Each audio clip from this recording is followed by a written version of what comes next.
당시 2차 세계대전 도중이었습니다. 미국은 처음부터 참전하지 않았죠. 공화당이 반대를 하고 있었기 때문이었죠. 여론을 움직일 수 있는 방법이 전혀 없었습니다. 이때 루즈벨트 대통령은 이 노변 정담이라는 라디오 방송을 생각해냈습니다. 그리고 아주 쉽게 국민들이 이해할 수 있도록 다가가죠. 보겠습니다. 이것 봐 친구들, 옆집에 불이 났거든? 그런데 그냥 내버려 두면 이 불이 우리 집까지 옮겨 붙을 수 있으니 일단 우리 집 호스로 불을 꺼야 하는 거 아니야? 일단 호스를 빌려주자고.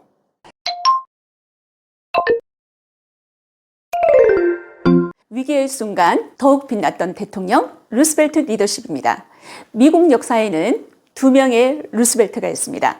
26대 대통령 시오도 루스벨트고요. 오늘 강연의 주인공이죠. 프랭클린 루스벨트는 제32대 대통령입니다. 이 둘 사이는 12촌 지간입니다. 시오도 루스벨트가 12촌 형이 되겠습니다. 이 프랭클린 루스벨트는요, 미국 역사상 유일한 사선 대통령이라는 평가를 받고 있습니다. 그의 임기 잠깐 살펴보도록 하겠습니다. 1933년에서 1945년까지 10여 년이 넘는 기간 동안 재임하면서 미국 역사를 빛냈고 미국을 위기에서 구해냈다는 평가를 받고 있습니다. 그러면 어떻게 해서 미국 역사상 유일한 사선 대통령이 되었을까요? 미국 사회를 패닉에 빠뜨린 대위기가 있었기 때문이었습니다. 첫 번째 위기는 이렇습니다. 지금 여러분들은 사진 한 장을 보고 계시는데요. 대공황 당시에 무료 커피와 도넛을 받기 위해서 실업자들이 줄을 서고 있는 모습입니다. 시카고의 표정입니다. 혹시 시카고 깬다는 두목 아십니까? 알 카포네죠. 이 알 카포네가 운영하는 무료 급식소가 되겠습니다. 이 당시에 미국은 대공황의 늪에 빠졌습니다. 당시 실업률은 25%였습니다. 왼쪽에 이 편말 한번 보시겠습니까? Please give my dad a job. 우리 아빠에게 일자리를 주세요라는 편말을 어린아이가 들고 있습니다. 실업률 25% 그러면 체감이 되지 않았을 텐데요. 혹시 우리나라 IMF 때 실업률 기억하십니까? 7%입니다. 4배나 더 많은 실업률을 이 당시에 미국이 가지고 있었다는 거죠. 얼마나 끔찍한 상황이 이어졌을지 짐작이 가실 겁니다. 그리고 이 루스벨트가 재임하던 시기는 2차 세계대전이 발발했던 시기입니다. 2차 세계대전이 1939년에 시작해서 1945년에 마무리가 되었는데요. 루스벨트 재임 기간하고 겹치죠. 2차 세계대전 초반에는 미국이 이 전쟁에 참전하지 않았습니다. 미국이 전쟁에 참전했던 시기는 바로 이 사건이죠. 일본이 하와이 진주만을 공습함으로 인해서 태평양 전쟁이 시작되었고 미국은 드디어 2차 세계대전에 뛰어들었습니다. 미국 사회에서 큰 전쟁과 대공황이라는 경제적 위기가 불어닥쳤을 때 루스벨트가 대통령이 된 겁니다. 이 위기 상황을 어떻게 타개했을지 저는 3가지 정도로 보았습니다. 첫 번째, 루스벨트는 금수저 출신입니다. 하지만 루스벨트 대통령은 언제나 약자의 편에 섰습니다. 서민의 편이었다는 거죠. 사진 하나 여러분한테 소개해 드리겠습니다. 이 사진은 뉴욕주 하이드파크에 있는 루스벨트 생가입니다. 이 생가의 모습을 보시면서 여러분들은 어떤 생각이 드십니까? 저택이죠. 이 저택에는 자그마치 방이 35개라고 합니다. 어마어마한 부잣집이었습니다. 그 지방의 지주였기도 했고요. 아버지가 철도회사 부사장이었습니다. 부사장 아들이었던 이 루스벨트는 어릴 때부터 상류층의 자녀들이 배우는 그 코스대로 공부를 하게 되었습니다. 초등학교, 중학교 가지 않았어요. 가정교사에 의해서 배우게 되었는데요.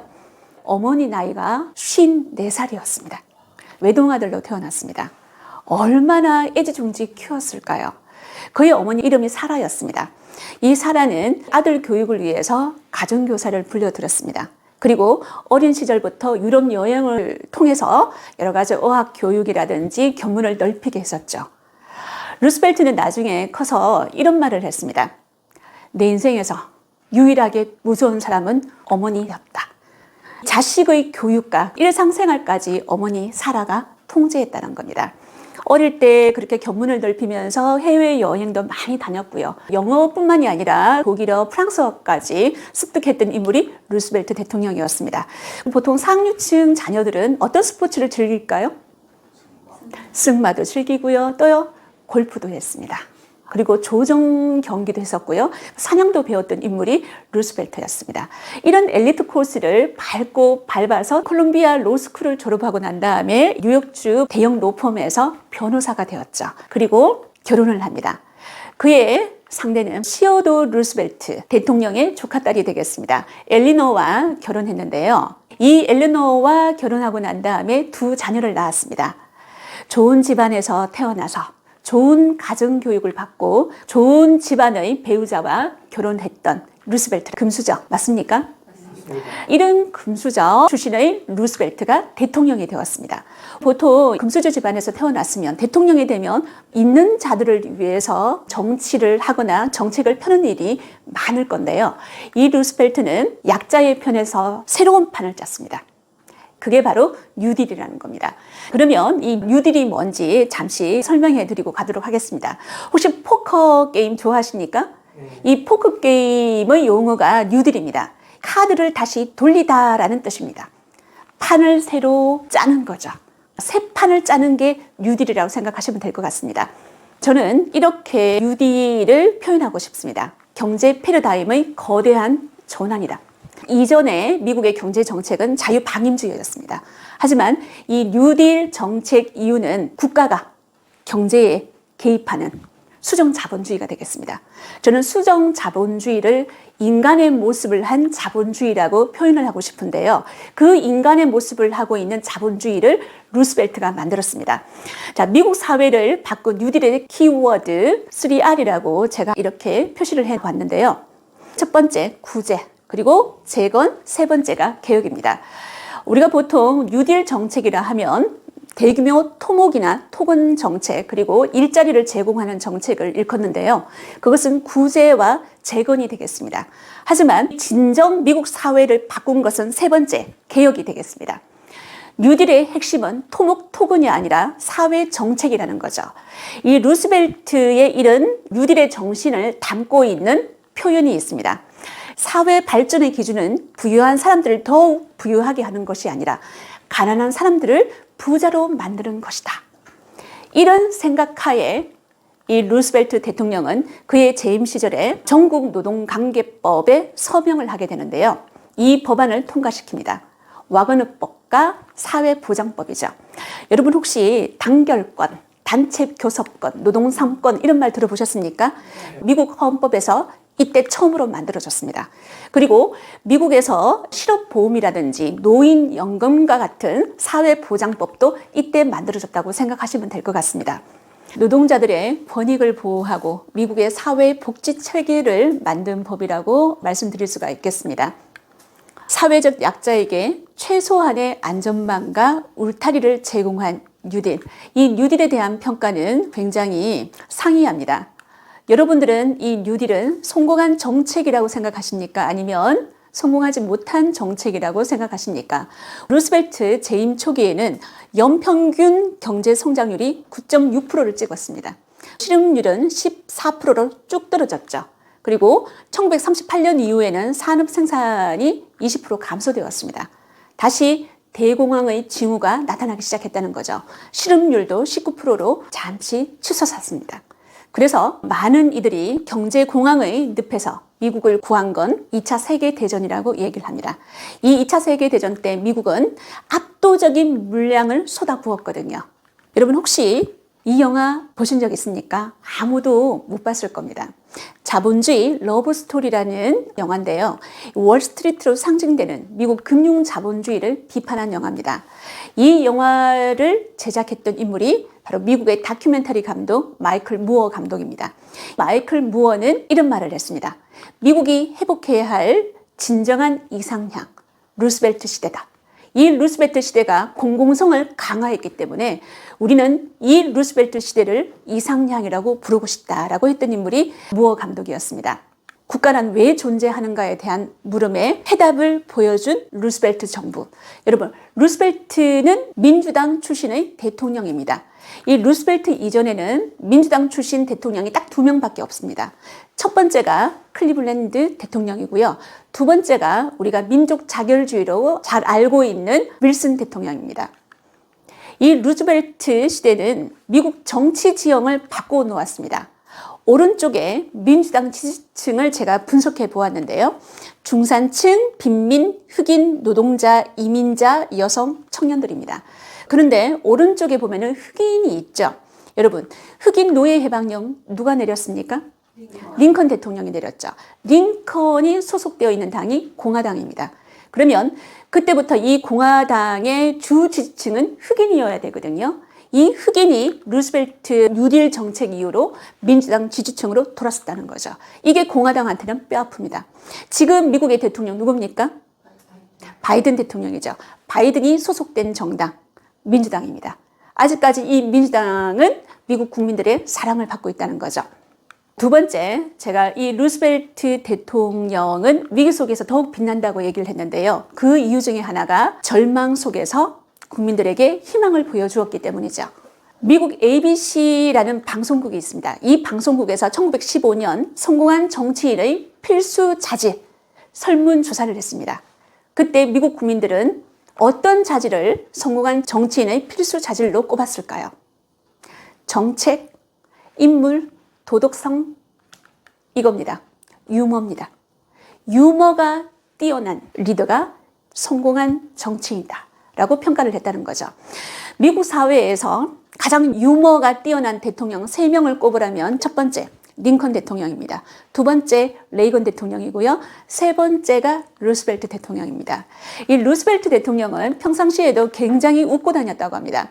늘 웃고 다니던 이 루스벨트를 태평양 전쟁 당시에 일본 군부가 보고 이렇게 별명을 붙여주었다고 합니다. 루스벨트를 뭐라고 했습니까? 루스벨트. 일본식으로 번역하자면 헐렁한 삿바라고 번역된다는 거죠. 헐렁한 삿바처럼 보입니까?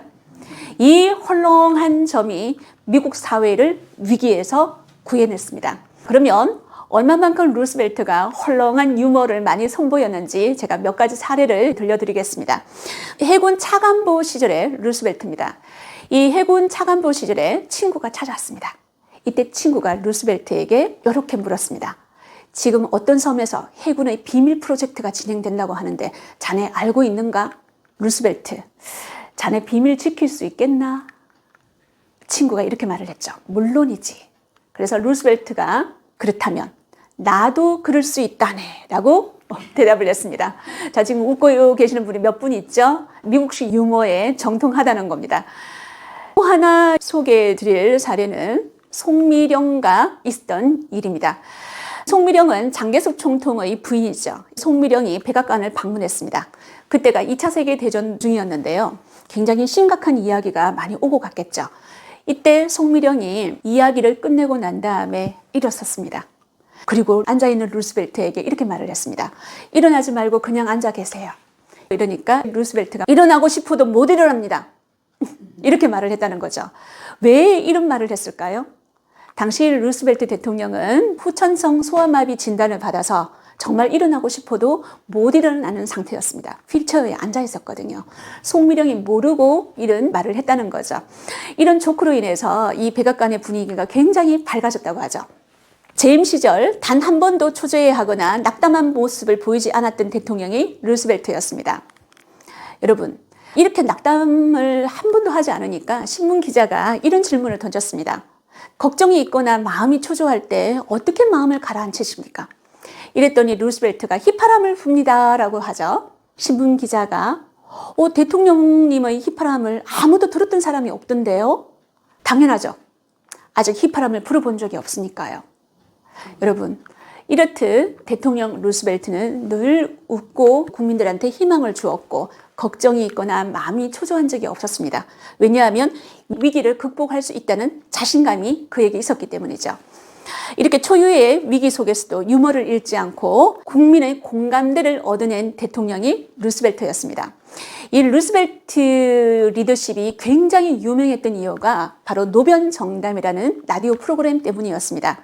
루스벨트 대통령이 1933년에 취임을 했습니다. 취임을 하자마자 국민과의 대화를 시작했습니다. 당시 라디오가 전 국민들한테 다 보급이 되어 있었거든요. 이 라디오를 통해서 국민과 소통하기 시작했던 대통령이 루스벨트입니다. 노변 정담, 화롯불 옆에서 정담을 나누듯 국민들하고 솔직하게 소통하기 시작했다는 거죠. 가족과 가장 많이 함께하는 시간이 바로 일요일 저녁이었습니다. 이 일요일 저녁에 국민들이 가장 관심이 많은 주제 하나를 딱 꼽아서 15분에서 20분 정도 진행하는 프로그램이었습니다. 여러분, 한 달 진행했습니까? 1년을 진행했습니까? 아닙니다. 이 노변 정담은 11년 동안 진행된 프로그램이었습니다. 가장 청취율이 높았습니다. 이 노변 정담이 딱 시작될 때 오프닝 멘트를 긍정적인 목소리, 자신감의 참 목소리, 그리고 친근하고 희망찬 목소리로 시작한다는 거죠. 그 목소리 한번 들어보시겠습니다. 좋은 밤입니다, 친구들. 자, 영어로 한번 해볼까요? Good evening, friends. 긍정적이고 친근해 보입니까? 그리고 난 다음에 본격적으로 진솔한 이야기를 시작하는 거죠. 잠시 여러분하고 은행에 대해서 이야기를 하고 싶습니다 라고 하죠. 왜냐하면 당시에 대공황 상황이었습니다. 이 대공황 상황에서 국민들은 은행을 믿지 못하고 은행에서 예금을 인출하기 시작하죠. 이것을 중지시킬 필요가 있다는 겁니다.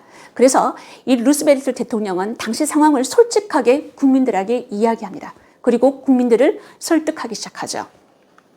지금 당장 은행으로 가서 예금을 한다면 국가도 좋고 국민 여러분의 가계에도 도움이 됩니다.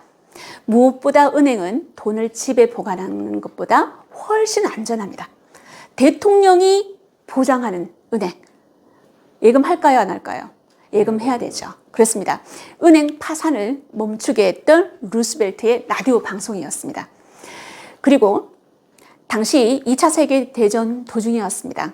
미국은 처음부터 참전하지 않았죠. 공화당이 반대를 하고 있었기 때문이었죠. 여론을 움직일 수 있는 방법이 전혀 없었습니다. 이때 루즈벨트 대통령은 이 노변 정담이라는 라디오 방송을 생각해냈습니다. 그리고 아주 쉽게 국민들이 이해할 수 있도록 다가가죠. 보겠습니다. 이것 봐 친구들, 옆집에 불이 났거든? 그런데 그냥 내버려 두면 이 불이 우리 집까지 옮겨 붙을 수 있으니 일단 우리 집 호스로 불을 꺼야 하는 거 아니야? 일단 호스를 빌려주자고. 여러분 다 이해됐습니까? 여기에서 무기 대여법이 통과가 된 겁니다.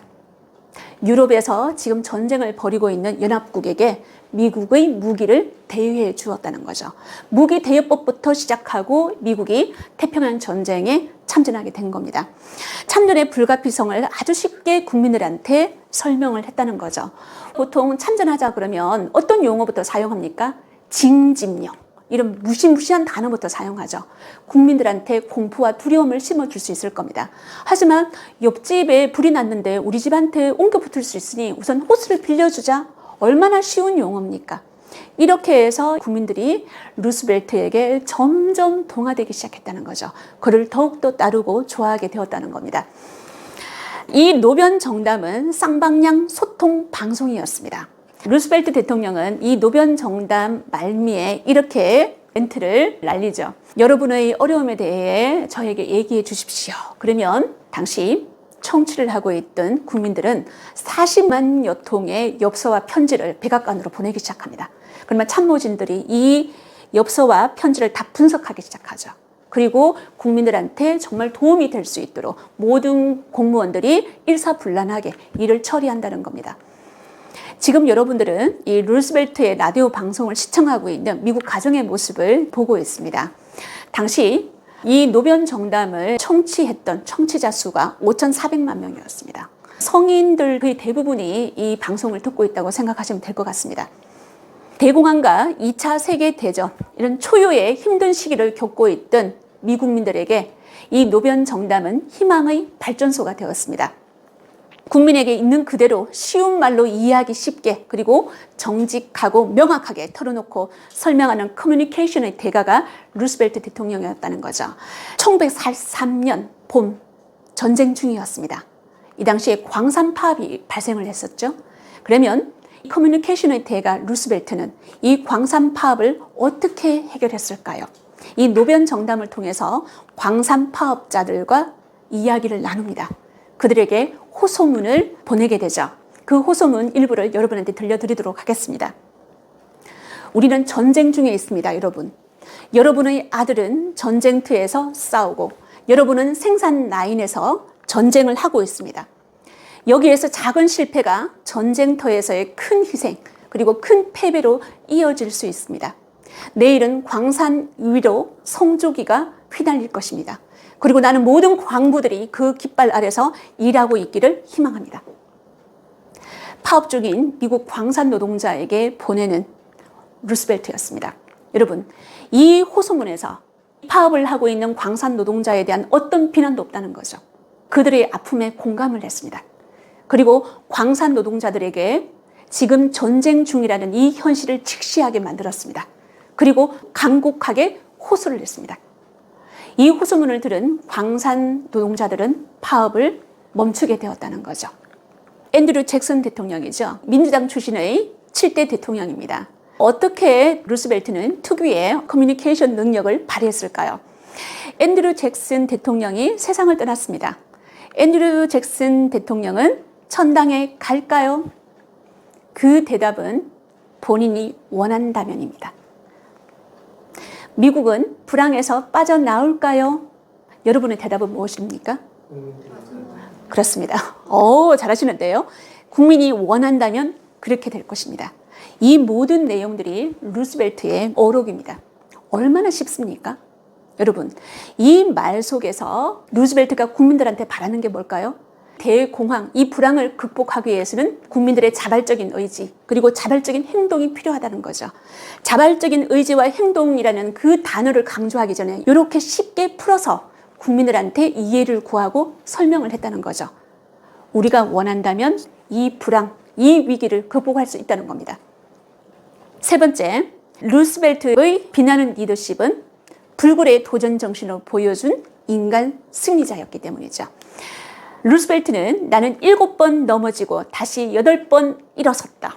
사자성어로 뭐라고 할까요? 7.8개죠. 야, 미국에도 이런 말이 있는가 봅니다. 루스벨트는 7번 넘어지고 8번 일어섰다라고 사석에서 늘 말하곤 했습니다. 부통령으로 출마한 대선에서 루스벨트는 낙선했습니다. 1년 뒤에 정계를 떠나게 되었죠. 그리고 뉴욕에서 변호사 사무실을 열었습니다. 루스벨트에게 찾아온 인생 최고의 시련이 그를 기다리고 있었습니다. 이 캠퍼벨로의 여론별장에서 루스벨트는 찬물에 빠지게 됩니다.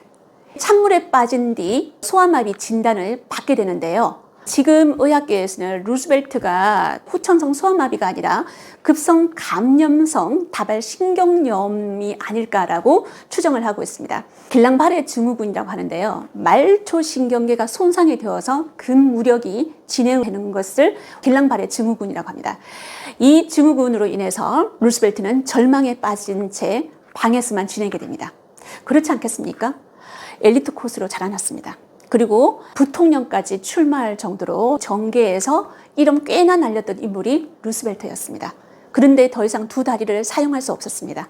절망에 빠져서 방 안에서만 있게 되었죠. 절망에 빠진 채 방에서만 지내던 루스벨트를 구해내었던 이가 그의 아내 엘리노였습니다. 패배주의와 열등의식에 사로잡혀 정말 방 안에만 갇혀 있었죠. 그의 남편 루스벨트가. 이때 루스벨트가 엘리노에게 이런 말을 했습니다. 장애가 있는 날 아직도 사랑하오. 지금까지 당신 두 다리만을 사랑한 것 같아요? 내가 사랑한 것은 당신의 전부입니다.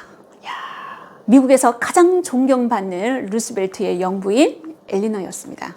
이런 엘리노의 응원에 힘입어가지고 루스벨트는 재활을 시작합니다. 루스벨트는 이런 표현을 했습니다. 재활 기간은 내 인생의 바캉스였다. 이 바캉스 기간이 딱 5년이었습니다. 5년의 재활 기간을 거친 후에 민주당의 전당대회에 기적같이 나타났다는 거죠. 모두 다 루스벨트는 일어서지 못한다고 생각하고 있었습니다. 목발을 짚고 나타났다는 거죠. 재기를 선언했습니다. 그리고 2년 뒤에 뉴욕 주지사에 당선되었습니다. 1928년이었습니다. 뉴욕주를 위해서 정말 많은 일들을 해냈습니다. 그래서 미국 역사에서 역대 최고의 뉴욕 주지사라는 평가를 받았던 인물 또한 루스벨트였다는 거죠. 1932년 11월에 치러진 미국 선거의 대통령 지지도 분포입니다. 파란색이 압도적이죠. 민주당 루스벨트의 표밭입니다. 빨간색은 당시 공화당 출신의 후보 대통령의 표밭이죠. 압도적으로 대통령에 당선되었습니다. 대통령에 당선된 날 그는 이 취임식장에서 역사의 길이 남을 취임사를 합니다. 그 취임사가 바로 이거죠. 우리가 두려워해야 할 것은 두려움 그 자체입니다. 전임 대통령이 후보 대통령입니다. 미국의 31대 대통령인데요. 이 후보 대통령은 당시 미국 국민들한테 굉장히 많은 비판을 받고 있었습니다. 대공황을 야기했다라는 평가를 받았죠. 그런데 이 후임자였던 민주당의 루스벨트 대통령은 전임인 후보 대통령을 전혀 비난하지 않았습니다. 한 번도 사석에서나 공적인 자리에서 그를 비난하지 않았습니다. 오히려 그의 노고에 대해서 인정하고 감사했습니다. 그리고 그의 공로를 칭찬했습니다. 루스벨트가 뉴욕 주지사였다고 제가 얘기를 하지 않았습니까? 주지사에 당선되면 취임식을 합니다. 그러면 전임자는 이임식을 해야 되겠죠. 보통 이임식보다 취임식이 더욱더 화려합니다. 이임식은 조촐하게 거행되죠. 하지만 이 루스벨트는 그걸 바꿔버립니다. 취임식을 조촐하게 하고 전임 뉴욕 주지사의 임식을 더욱 거창하게 하고 그의 노고에 대해서 감사하는 자리를 만들었다는 거죠. 이렇게 해서 저까지 포용하는 이 포용의 리더십을 발휘했던 인물이 루스벨트였습니다. 이런 리더십으로 루스벨트는 미국 역사상 전무후무한 사선 대통령이 되었습니다. 여러분, 삼선사선이라고 그러면 어떤 평가를 받습니까? 독재자라는 평가를 받습니다. 미국에서 유일무이한 사선 대통령 루스벨트에게 어느 누구도 독재자라고 얘기하지 않습니다. 역사도 그를 독재자라고 기록하지 않습니다. 이런 리더십이 있었기 때문에 그를 아주 뛰어난 대통령으로, 위기에서 더욱 빛났던 대통령으로 기억하고 있습니다. 애완견 필라와 공원을 걷다가 뇌출혈로 사망을 했습니다. 그때 그의 나이가 63살이었습니다. 2차 세계대전이 끝나기 몇 달 전에 그는 눈을 감았습니다. 루스벨트의 장례식입니다. 전 미국이 울었습니다. 그의 죽음을 애통해야 했다는 거죠. 금수저로 태어났지만 사회적 약자의 울타리가 되어주고 특유의 유머와 낙관주의로 국민들의 절망을 희망으로 채워주었던 이가 대통령 루스벨트였습니다. 그는 소아마비를 이겨낸 불굴의 인간 승리자이기도 했습니다. 그래서 저는 이렇게 마무리를 짓고 싶습니다. 힘들수록 유머를 잃지 않고 누군가의 희망이 되어줄 수 있는 인간 승리자가 되시길 바라겠습니다. 일상의 인문학 채널도 여러분의 희망이 될 수 있도록 많은 노력을 하도록 하겠습니다.